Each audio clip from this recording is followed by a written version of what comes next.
Hello and welcome to The Hindu editorial discussion. My name is Ryan Pinto and I am going to discuss with you The Hindu editorial of November 2020. What are the topics that first we are going to discuss? Today we are going to discuss on four editorials. The first one being on the role of the media and the Supreme Court. Second one is going to be a general editorial where you will understand whatever is happening across the world. It's going to be a very important editorial. The next two editorials are going to be based on economics. One of them being on the RBI. That's recently we have a bank which was not allowed to work by the RBI. There was a moratorium we are going to discuss. And the final one is going to be on economic liberalism. So just remember four editorials. Let's start with the first editorial. The first one on media and you can say Supreme Court. This is mostly part of GS paper 2 and ethics. These points can be used in your essay. So when we talk about the first editorial, if you see, there is a lot of debate on freedom of speech and expression going on today. But does freedom of speech and expression means you can use, you can say, you can show whatever you want? The answer is no. So the editorial mostly talks on that. Curbing on air bigotry. The distinction between free speech. So there is a hot debate which is going on. Free speech and hate speech. Does free speech include hate speech? Should be at the heart of the regulation. The Supreme Court's poser to the Union government on the measures it can and is willing to take against communally slanted television coverage should not end in undesirable consequences. Supreme Court has asked the central government, what are you doing to stop these hate speeches, to stop the various channels which are creating communal divide? What is the central government doing? That is the question which is asked by Supreme Court. And Supreme Court in this editorial we'll see is also asking the center to to bring out regulations. But this does not mean it will hurt the fundamentals right of freedom of speech. So that's the debate we are going to discuss. The court's warning that if government fails to explain its mechanism to deal with the problem, it would create its own, may take the debate down a slippery slope. Now, one issue is fundamental right of freedom of speech and hate speech. Second is the fight between the judiciary and the executive. Not a fight, you can say both are trying to come in each other's domain. So that's how confrontation you can say. Okay, so that's how this editorial needs to be seen and the points to be understood. The court is hearing petitions against the communal color given by some channels to incidences of large clusters of COVID-19 infections. So what had happened is when COVID-19 had started, there was a group of people in Delhi. You can also remember the Tablighi Jamaat, which was there in Delhi. It is a congregation of missionaries of the Islamic community. And they were present over there. Due to some reasons, they were there, and the media took up the matter, and the media started without any proof giving allegations that they are the people who are actually spreading the virus, etc., etc. This was heavily countered by the Supreme Court. The Supreme Court asked what was the facts, what was the proof for all these things, and the central government did not take any actions against all this which was happening against a community. The portrait of the participants as intentional super spreaders was vicious and motivated. The center seems reluctant to intervene while the court seems to be batting for greater media regulation. It was earlier always the governments used to be pro-regulation. But now, since most of the part of the media is with the government, now the government seems to be reluctant on regulation, whereas the court is now saying the media should be regulated. The center's affidavit stated, what did the center reply? Media coverage predominantly struck a balance between or a neutral perspective, and that it was open to the viewer's choice from a number of varying perspectives given by different media channels. It is very interesting. The center is saying it is the viewer's choice. If they don't like it, they they need not watch it. But can we leave all these to the viewer's choice? A lot of wrong things will happen, and then it will be the choice of the people. That's not how it works. The court is keen to know what action has been taken under the, remember this act, Cable Television Networks Regulation Act, against offending broadcasters. So instead of having more regulation and acts, there is already a Cable Television Network Regulation Act. The court appears unconvinced that the present mechanism of self regulation, the new National Broadcasting Standards Authority, is effective. So, when we talk about media regulation, first remember there are acts present. Secondly, there is this National Broadcasting Standards Authority, which includes many media houses. So, it's for self regulation. But there is no work going on there, nothing is happening. The government is in any case empowered under the act prohibit transmission of programs that violate the program or advertising codes, section 19, and even an entire channel in public interest, section 20. So these acts actually have given a lot of power to the government, but what the governments are doing is not known.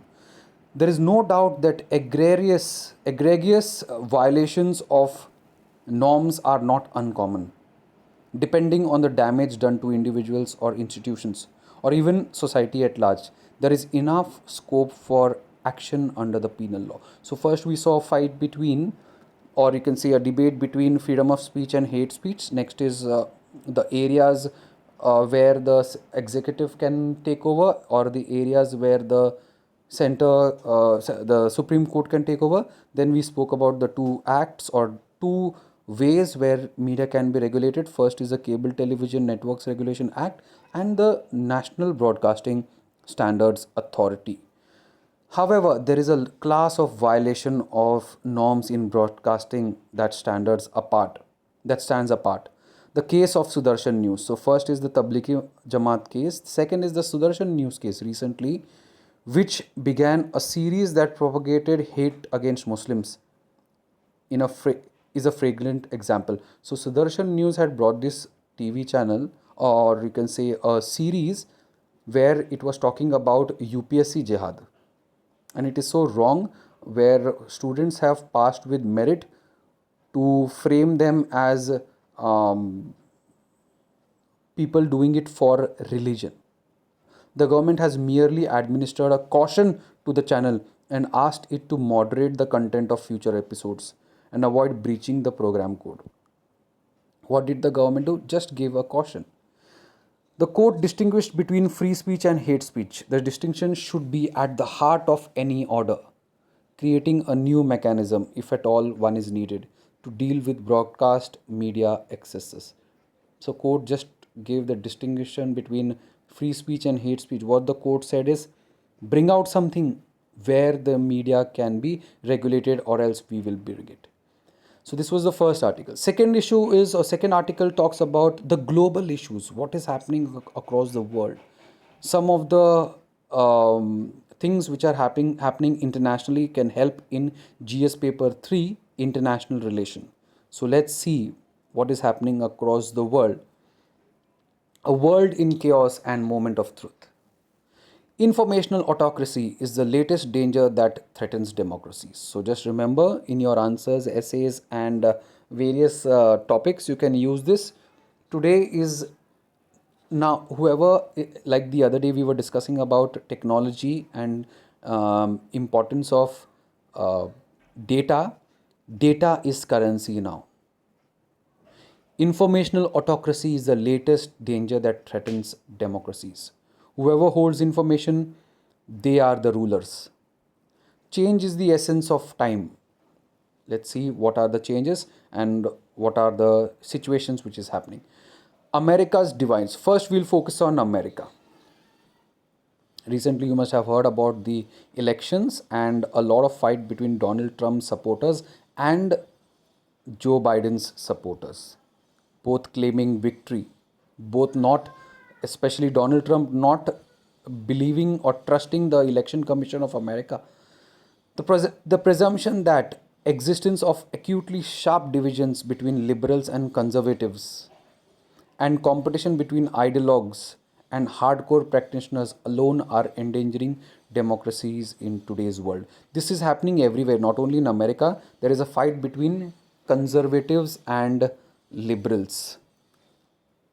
It's not only America. America preaches to the world on the principles of democracy, but in itself, there is a danger on democratic principles with the recent after the recent elections. Other reasons are efforts by US President Donald Trump to negate the verdict of the recently held presidential elections, partake of a new set of tactics previously seen only in dictatorship. The tactics which are seen in America were actually seen only in case where there were dictators present, like attacking the elections, saying that the elections are fraud, not believing in the democratic principles, not believing in the procedures. It is only possible in areas or cases where in history we have seen the dictators doing it.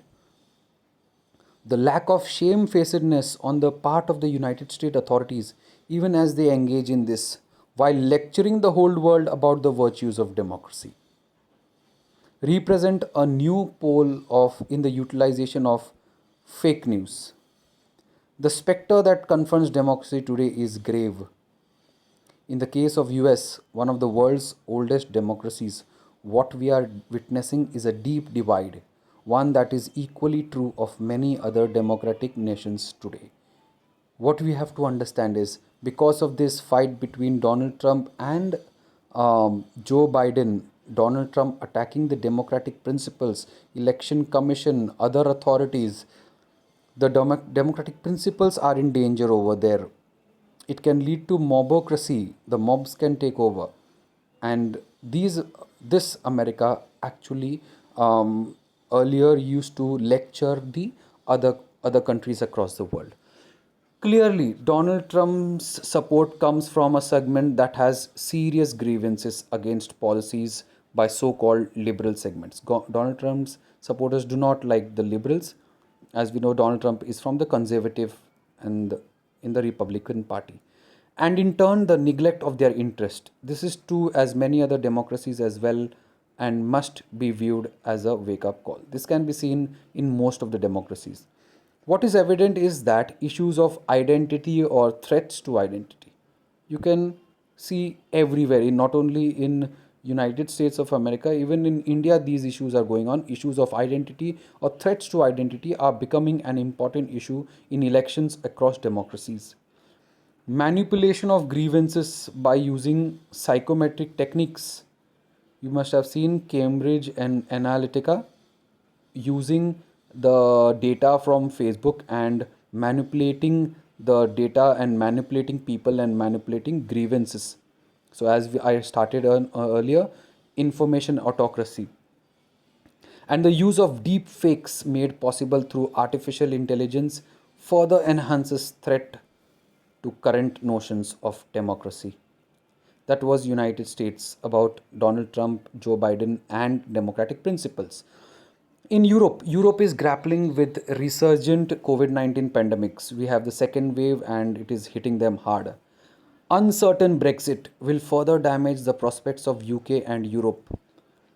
Russia under Vladimir Putin remains an enigma, for despite its military strength and strategic congruence with China, its future appears increasingly uncertain. So you have COVID-19, you have uncertain Brexit, Russia is under Vladimir Putin, and there is no development happening there much. France displays even greater fragility amongst the other European nations, all embracing secularism with overweening emphasis on social cohesion seems to be going out of the door. So the France's program of laicite, where all the part of the sections of this France should come together, is going out of door. More focuses on votes and politics and conservatism. This is Europe. You can see every country in Europe is facing issues. The recent waves of terrorist attacks are rising, beginning with the beheading of a French teacher, recently of a Paris school teacher by an Islamic State supporter, followed by IS violence in Nice, have been a major trigger, raising questions about long held secular beliefs. Terrorism, as I've told you, is increasing not only in Asia but also in Europe, especially France.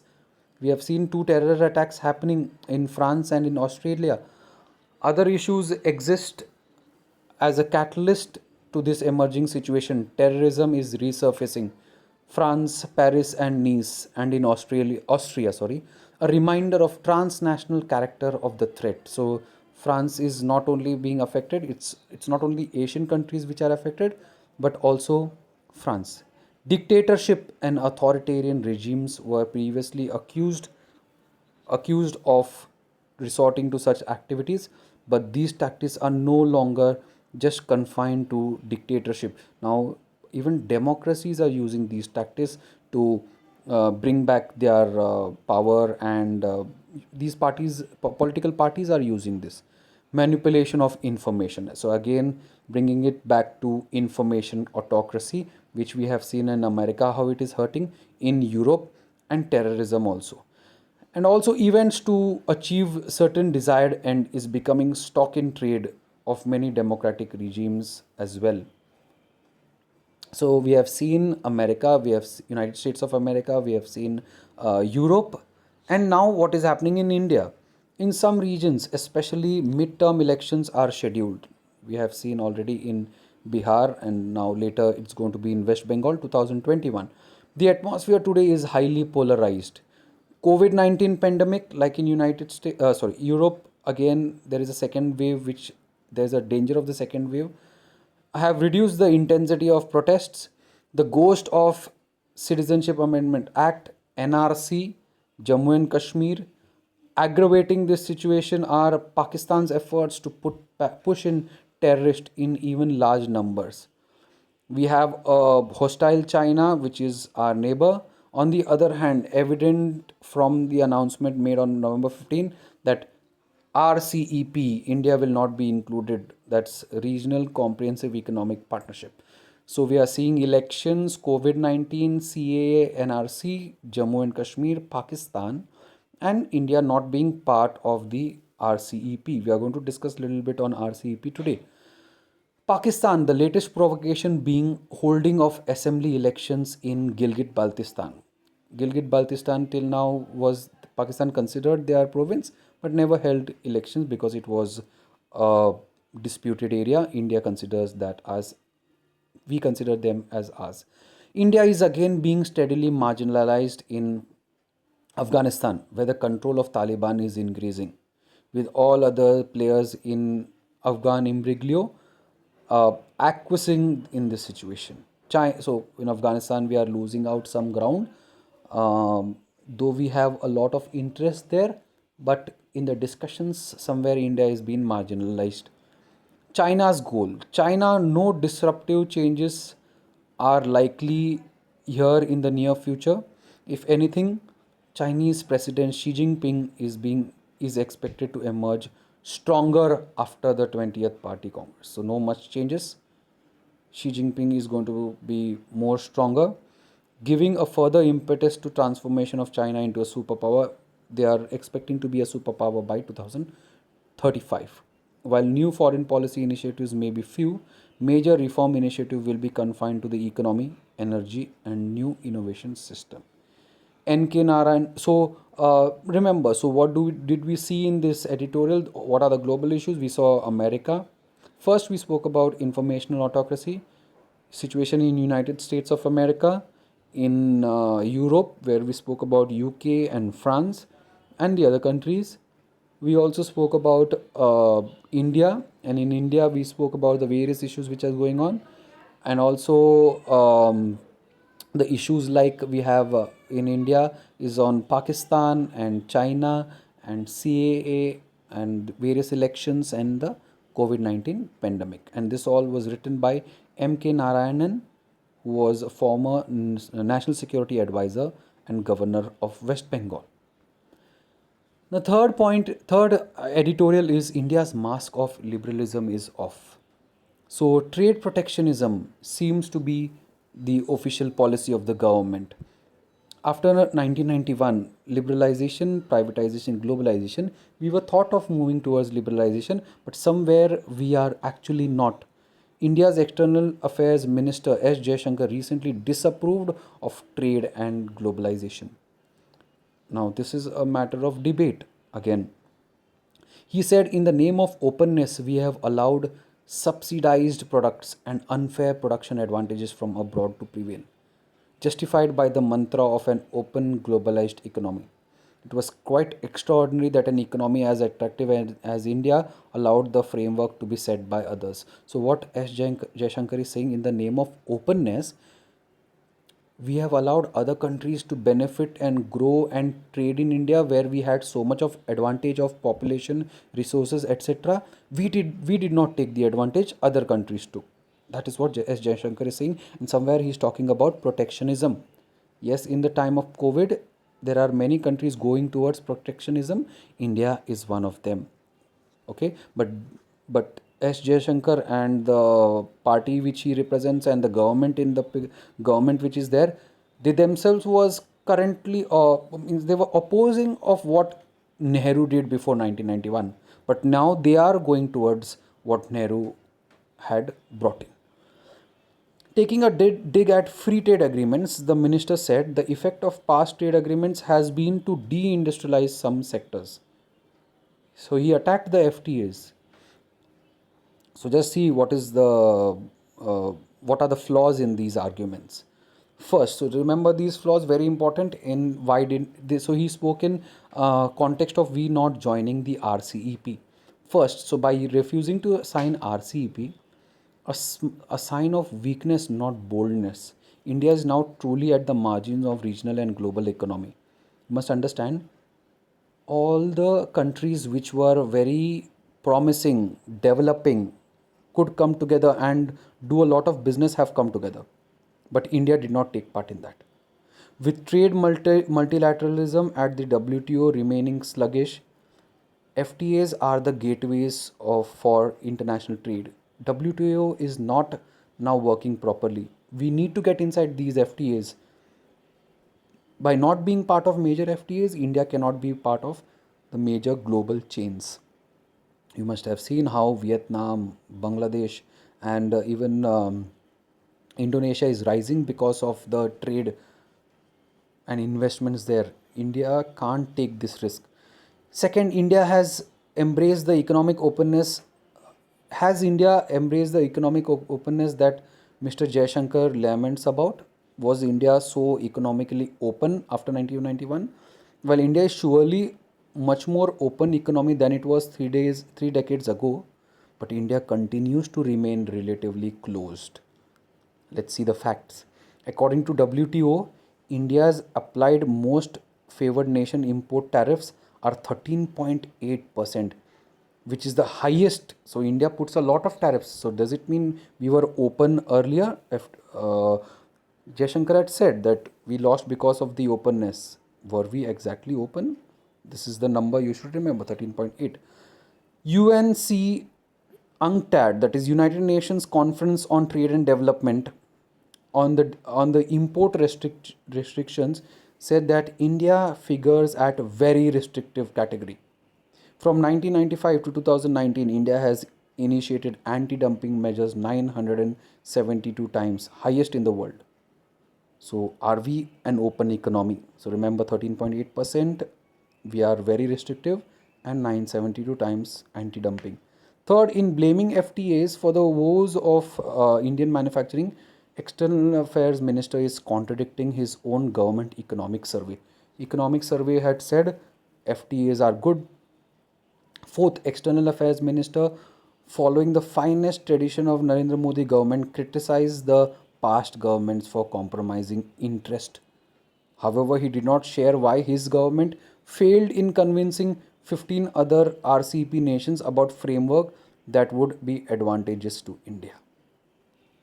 So this is a political point. They're saying that Narendra Modi government has been criticizing the past governments for whatever has been done. So External Affairs Minister also criticized that the previous prime ministers or the governments were not able to convince the other the outside countries for our benefit, for India's benefit.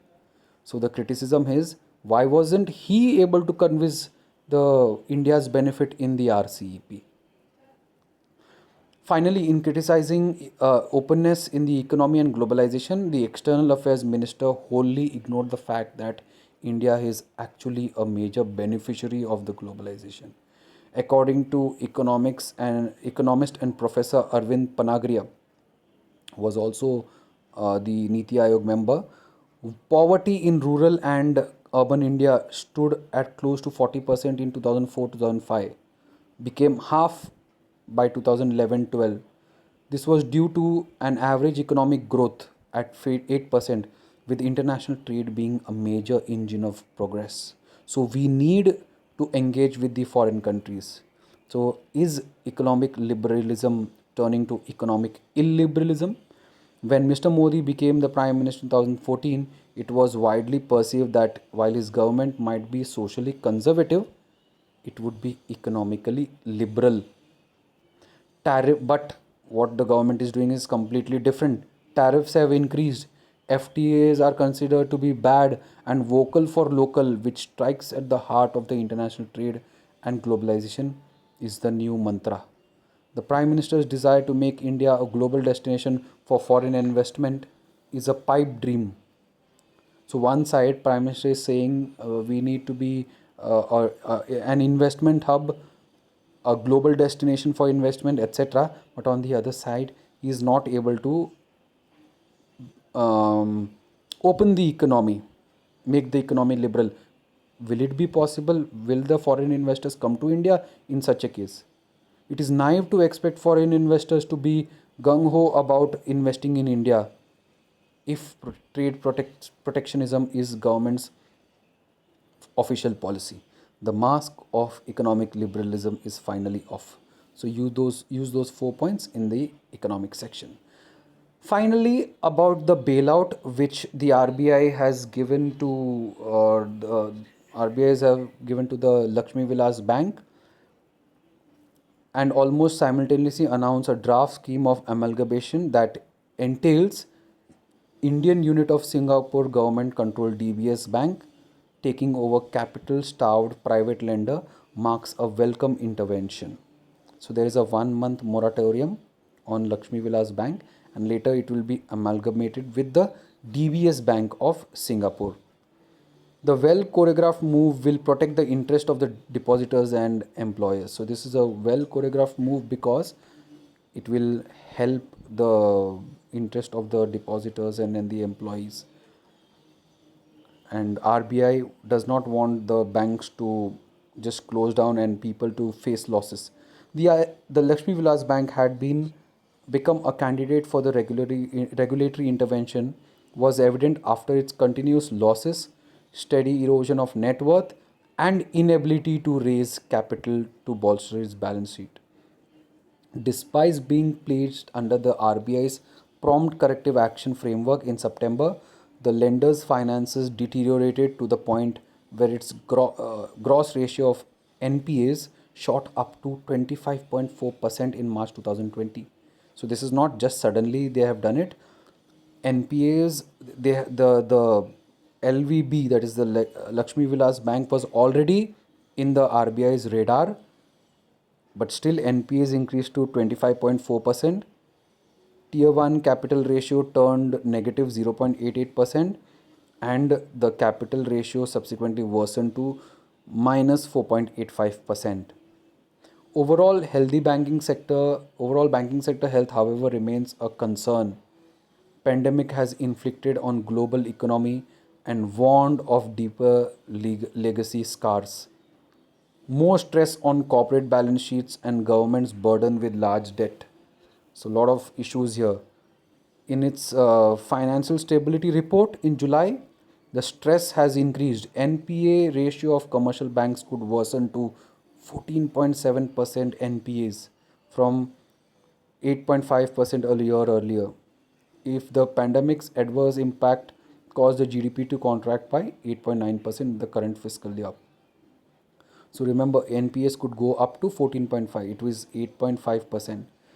In October, the bank forecast India's GDP would shrink by 9.5% earlier this month, cautioned that lurking around the corner was the major risk of stress intensifying among households and firms that could spill over to the financial sector. So just remember, the NPAs are increasing. There will be more banks which might be in danger, more NPAs, and the GDP is also increasing, which will hurt the household and firms. What can be done? In the earlier editorials we had seen, increase the demand. RBI has its task cut out in ensuring it keeps the crucial engine of credit ticking over the economy strives to revive. So that's all for today's editorial discussion. Remember, the art and science of asking question is the source of all knowledge. Thank you.